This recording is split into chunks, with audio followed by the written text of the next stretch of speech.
Hello and welcome to a new episode of Be the Hero of Your Brand. I'm Ben. And I'm Rachel. And we're the team here at Your Video Team. Yes, we are. Yes, we are. That's what we've been doing all day today. It is. We have been podcasting, not us.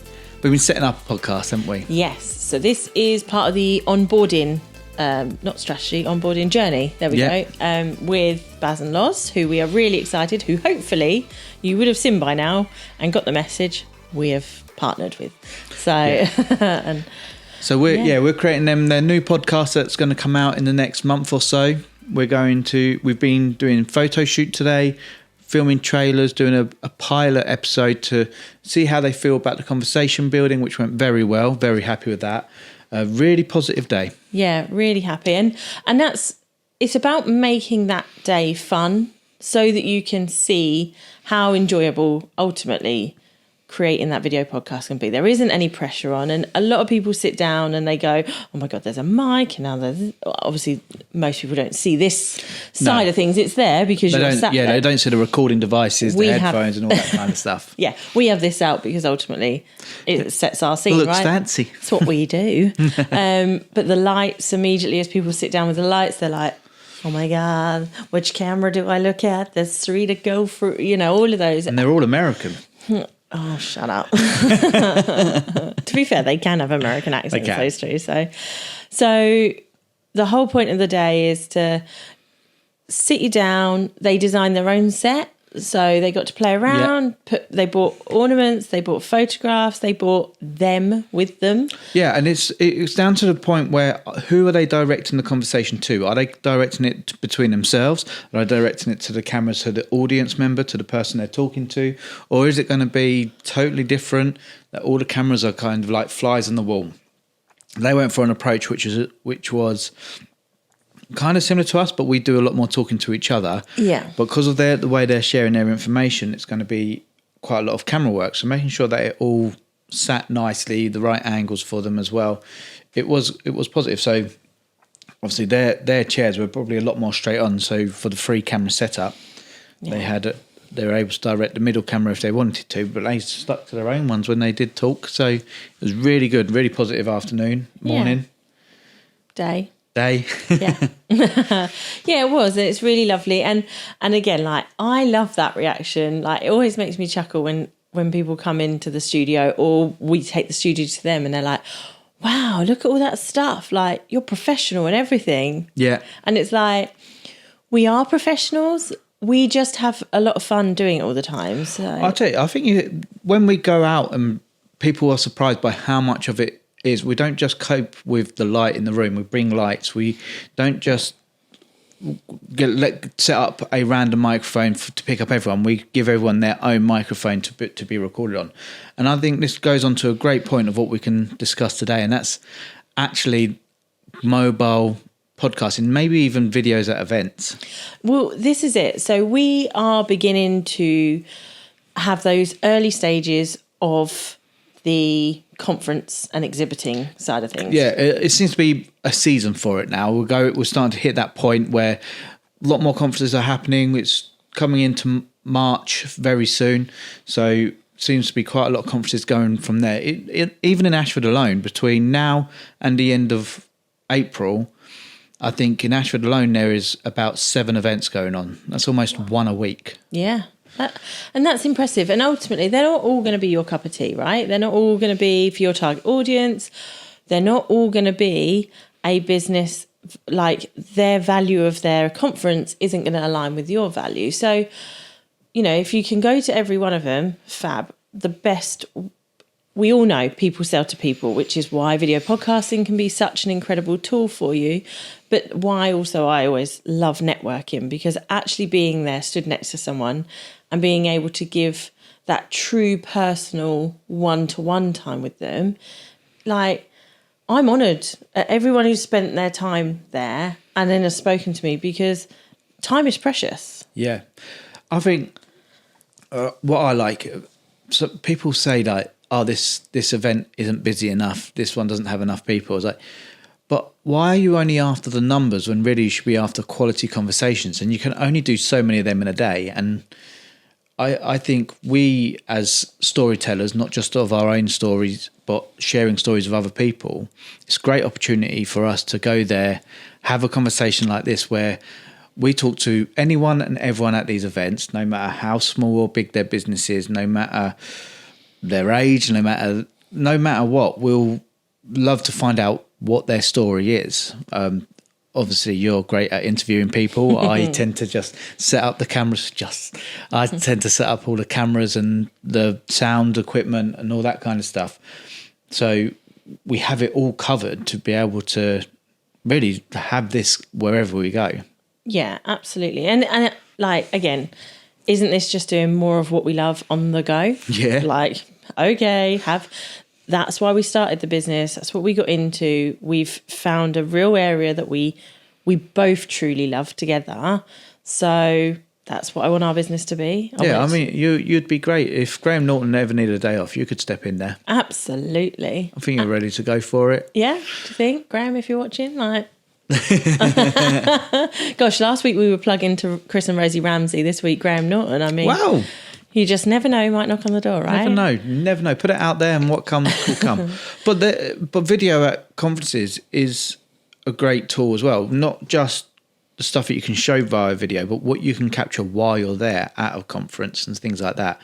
Get questions answered on the spot, and someone comes up to you, asks this question, turn around to a camera, video your answer, and don't just ignore the person. Maybe answer the question with them first and then turn around and... But we've done a number of different conferences. We've done them as our business, as previous businesses. We've done them alongside friends to support their businesses. And it's the same thing. Like, at an event like that, you're going to get a number of people. And you're going to get people who don't know your brand, come to you, ask those questions, right? And you're going to give answers that are phenomenal. That if I was to sit you down in front of a camera and say, tell me about your business, you'll be like, whereas actually, when you're there and you're in your element and you're in your zone, it flows. So great. Have an audio on you, like have those sound bites captured. It's easy to do. And I hate saying easy to do because we always talk about it. It's simple to do, sorry. It's not easy. It's a simple, I can clip a mic on and record my voice. So start there. You're going to have people that already know your brand and go, oh my God, I love you guys. Like, we went to a conference and we saw HelloFresh. Well, we'd already experienced HelloFresh. Straight, oh my God, I love your products. I love that. Oh, wow, you've got this offer on, and even though I'm an existing customer, I can sign up. Great. Yes, please. Hello, HelloFresh. Yeah. If you want a sponsor? Looking for a sponsor space. You know, one of those 3,000 podcasts that you sponsor, we could be 3,001. Absolutely. But ultimately, you know, sorry, I interrupted. Yeah, you really threw me out then. So you're going to get people that know your brand already, and then you're going to get people that are super fans of your brand, right? Yeah. Like, and again, capturing that are going to ask the questions that they're already your client. They want to know more, and they're like, oh my God, you did this for me, but now I want to take it to the next level. What's the next? Like, people will come find you. People go to conferences because they know the stands that are there. They know you're there. They want to come and talk to you, and they want to know who you're going to recommend to talk to in the area as well. So, yeah, I think. So, what can this provide someone? What can this setup do for somebody at having a podcast at an event? Is it sensible? Oh my God, so much content can come out of a conference podcast, right? Because we did this at a conference, and we ran it as our stand on that day, but we had come up with an agreement with the organizer, and we said we want to do it and we want to interview people. It gave them so much more value to add to their sponsors and to their keynote speakers and to VIP guests to say, right, go to this studio area, go to this exhibit stand. They have a live studio and they'll interview you. And then we take down all their details and we release that day as an entire playlist of episodes on our thing. I did 27 interviews in one day. I think most of them, I looked at them the other day, most of them were under 6 minutes. Nice, quick sound bites. Who are you? What do you do? What do you offer? And then I went, and what have you thought about the conference today? What's it brought you? What did you hope to get out of it? Live testimonials there and then. Yeah, exactly that. A live testimonial there and then. Yeah. Just imagine 27 pieces of content. That's 6 months worth of weekly episodes. But there's also 27 stories that have been told. It's 27 businesses who have marketed what they do. Yeah. 27 opportunities to share with a wider audience. Because, conferences are great. You've got 200, 300, 400, 500, 1,000 people turning up to these events. Fantastic.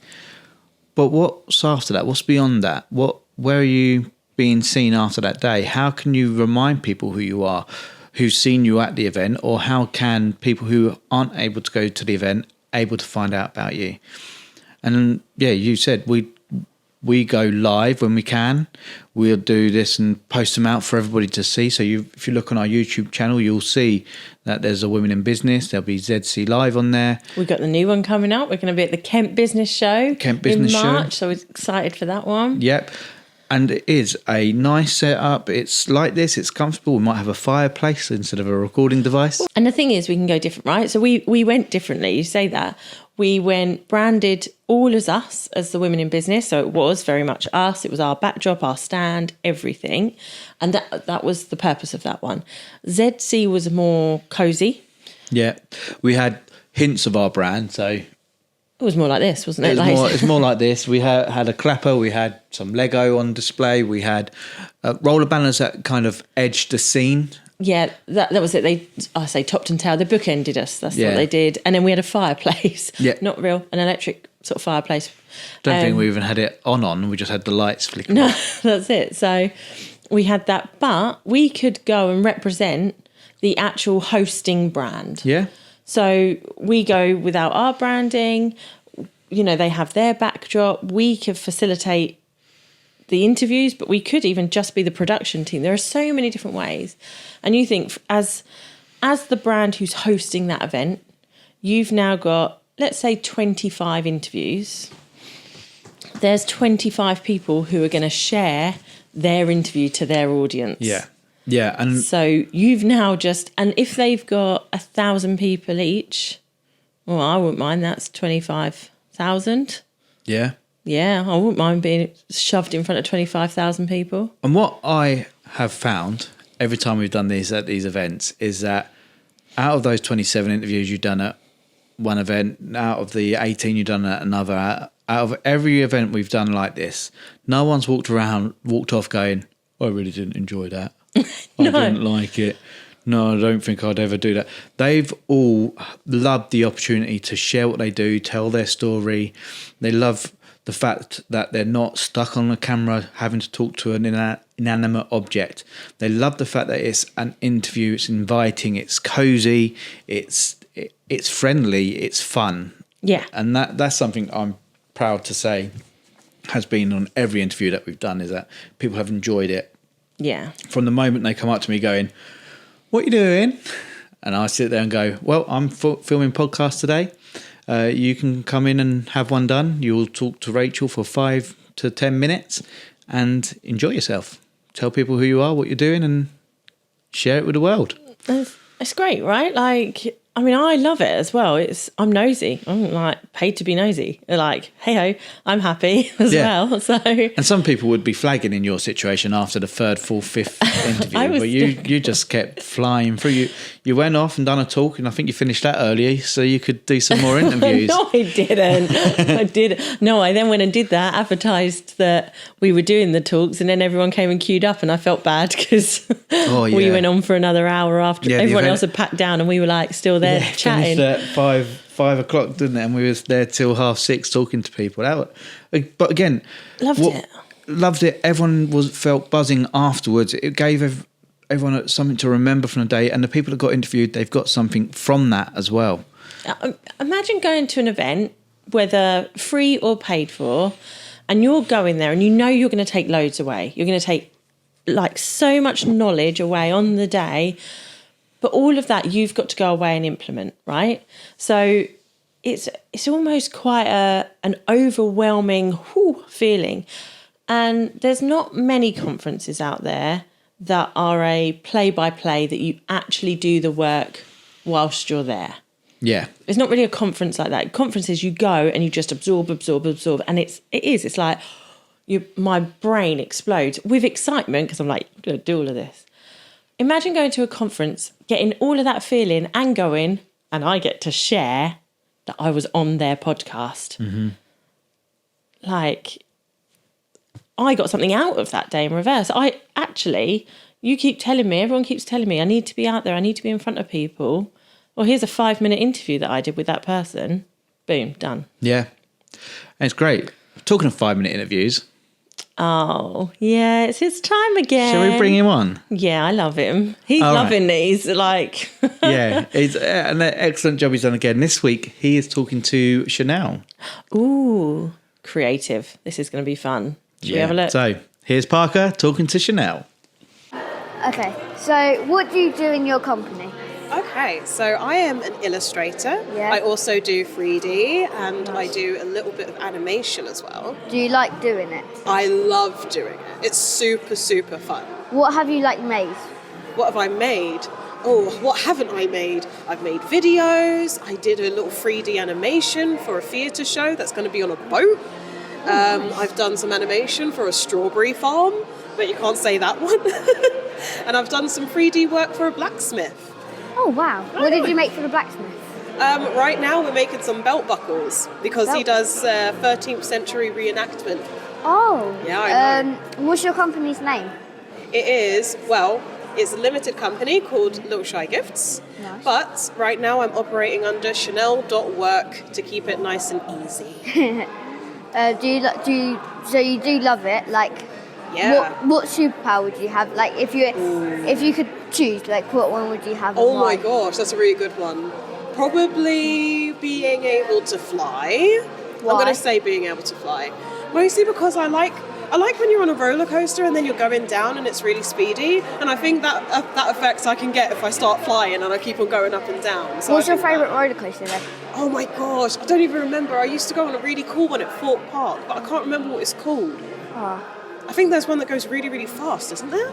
I think so. Is it the one that does all the loop-de-loop things? Yeah, all the loop-de-loop things. I call it Twister. Yeah, that's the one. I like that one. It goes and twists. Yeah, doodle exactly. That's Yeah. exactly what I want. So, what's your just so they know, what's your name and what do you do again? I am Chanel Richardson. I'm from Sweden, and I do illustration, 3D, and animation. Thank you. Thank you. Nice having you on the Nice podcast. to meet you, Sparker. Twister. I'm trying to figure out which one. There's Stealth. There's Rita, Need for... I've only been to Fort Park once, so I don't It's know Rita any at of them. Alton Towers. Oh, I've done Rita. That's Alton Towers, that one. Okay. I'm trying to figure... I'm like, okay, Thorpe Park. We haven't been to Thorpe Park for a little while, to be fair. I've only ever been once, and I remember I went down a massive slide and my Deadpool hat almost got lost. We went a couple of years ago for Parker's birthday. Oh, and done absolutely nothing. He was not very well, bless him. All day he was like, can we go? We drove for 3 hours to get there, and then we were there for an hour, and he's like, oh, can I go home? We did a log flume and he went, we wanted to do the beach, didn't we? Oh, yeah, and that was was shut. That was a shame. That was sad. Oh. But she went for a superpower of flying because of the whole roller coaster feeling. See, and I get that. That makes sense. However, Yeah. that's probably the one feeling on a roller coaster I don't like. No, Once that's over. tummy going over, yeah.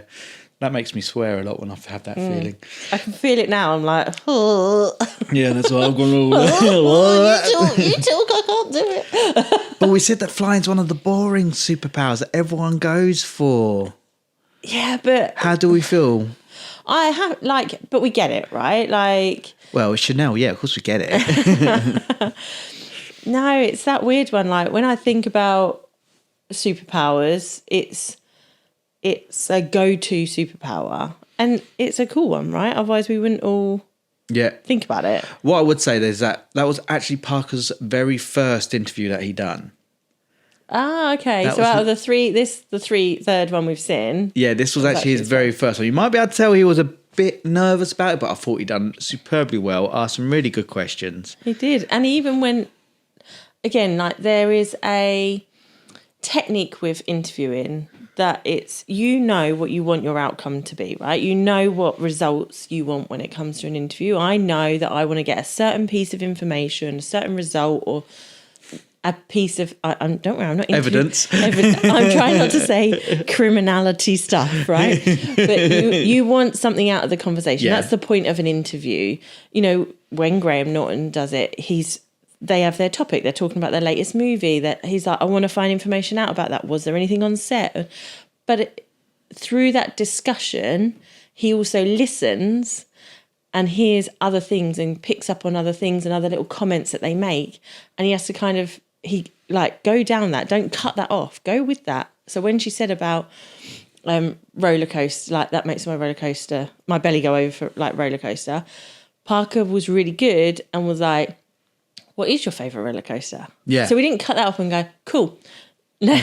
Or nice. That's nice. That's nice. He didn't cut that off. He went with that conversation, got to a dead end, and then was a bit like, hey, so who are you again? And tell everyone. But fine, he closed the interview, right? He made a loop. Yeah. So, love him. So No, superb job. Thank you, Chanel. Yes, We'll put thank you. details for Chanel into our show notes, our descriptions and all that kind of stuff. So if you do want to find out more about her, you can find it all in there and check her out. Chanel.work. Indeedy. Work or works? I can't remember. It was like 2 minutes ago we listened to that interview. Chanel. Thanks, Chanel. Right then, we have been asked a question. Ooh. This kind of came off the back of an episode a couple of weeks ago where we spoke about shorts. Yeah. And how to get them out of podcasts. And the question was, do you just pull your shorts straight from your episode, or do you create deliberate shorts for that episode? Oh, do you think somebody spotted something? Maybe. So if I talk about our podcast itself, Yeah. I very much take them straight out of the conversations that we've had. So the podcast, as you see it, I take clips from that to create our shorts. The reason being is because I'm in front of the camera and it's quite hard for me to take notes and No times. and times and things like that and know exactly what we spoke about after 20 minutes of conversation, 40 minutes conversation, and then being able to create shorts from that. I also have some clients that I do the same thing, not because I don't take notes or anything like that. It's just making conversations like that, making some conversations into their own shorts doesn't really work for balance and flow. Yeah. Okay. So the way that they spoke about it in the main podcast, the emotions there, the storytelling's right, the pacing's correct, and all that kind of stuff. And it's more of a storytelling thing that I would tend to leave in there. But say if they're talking about facts and figures, or they're talking about processes, I would consider after the record, once I've made my notes, going, okay, let's talk about. We spoke about doing an event podcast. Yeah. We may have discussed some facts and figures about somebody after an event leaves and 45% of people leave an event and don't take any actions. This is a made up stat. I haven't read this. Disclaimer. But what we found, if we gave them something to remember, 80% of people take action from the event. And if something like a video podcast could be that. Yeah. So this could be a conversation that we had earlier on. So I made afterwards go, you said some great points about what people don't take actions and do take actions. So can we do a short and why this podcast recording at an event is perfect for it? Just discuss it. Let's go with the stat. And then you talk about that for a couple of minutes. I'll stop you and then we'll do the hook. And you could even, like that's you said about the hook, you can even go down is like, did you know that you're 35% more likely to make an impact at a conference if you do this tip? Yeah. And then what we would do is to find out more, listen to our full podcast episode. So you would have the stat of like, wow, that's really interesting to know. And then the call to action of like, go and watch the episode and you'll find it out. Also, the reason we do that is because we found about retention rates. Yep. Right? So when you're listening to a conversation, if you've had specific words said and you're like, wow, that was impactful, I want to listen to that, you'll go to that podcast. But at the point that those words have been said, you start to tune out and you might even turn off. You'll be like, that was the piece of information I needed. Yeah, we've seen through stuff that we've created that there is a drop off after certain points are said, and that they do correlate with the shorts that have been put out as well.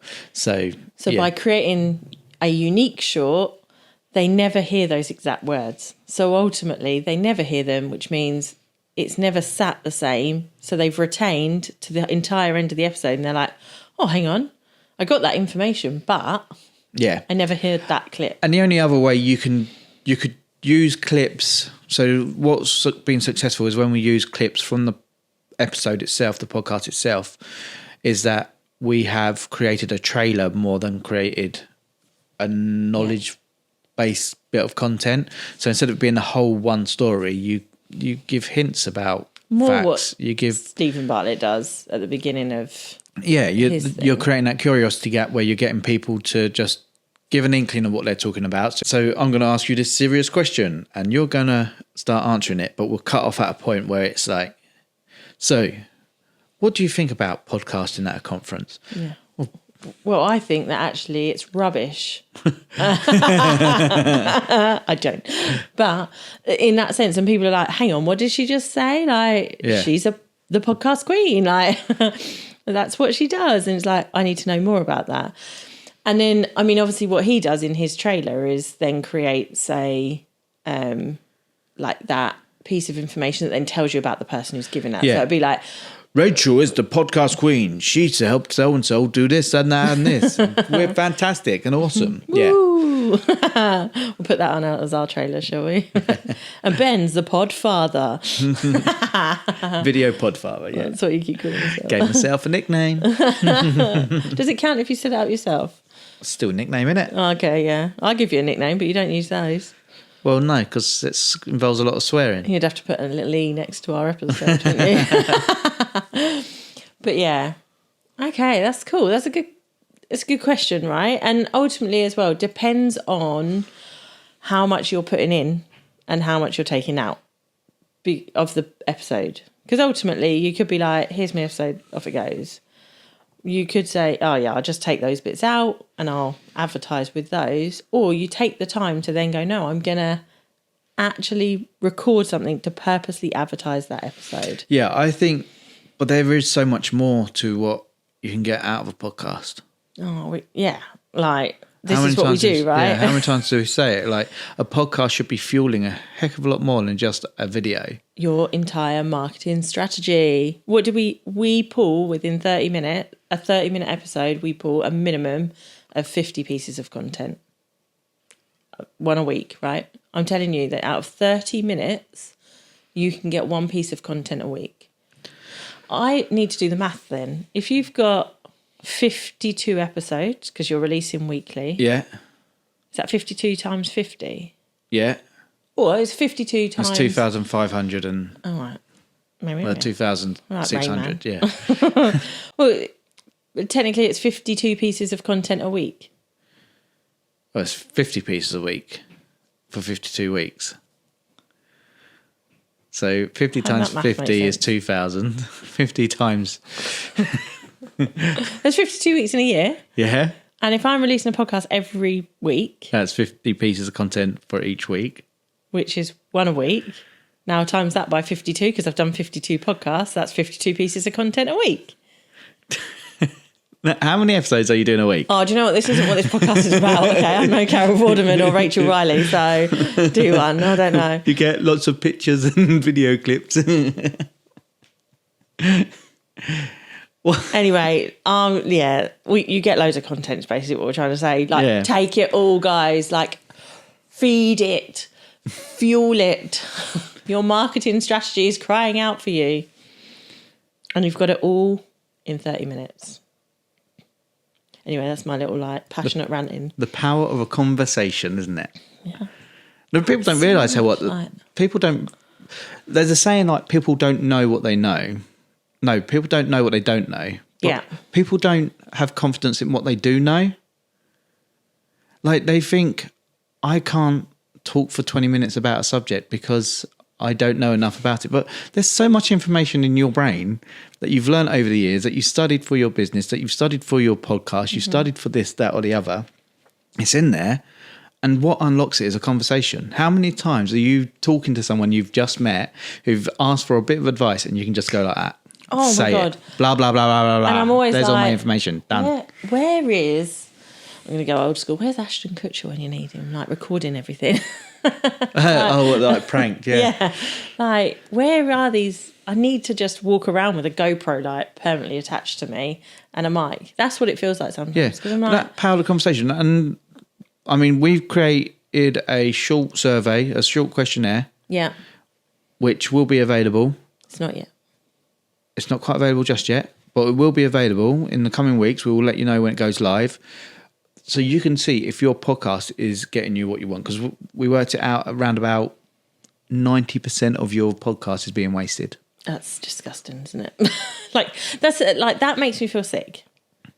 Yeah. Because especially if you have a podcast already, how much of an investment are you making into that podcast right now? And how much are you just leaving on the table?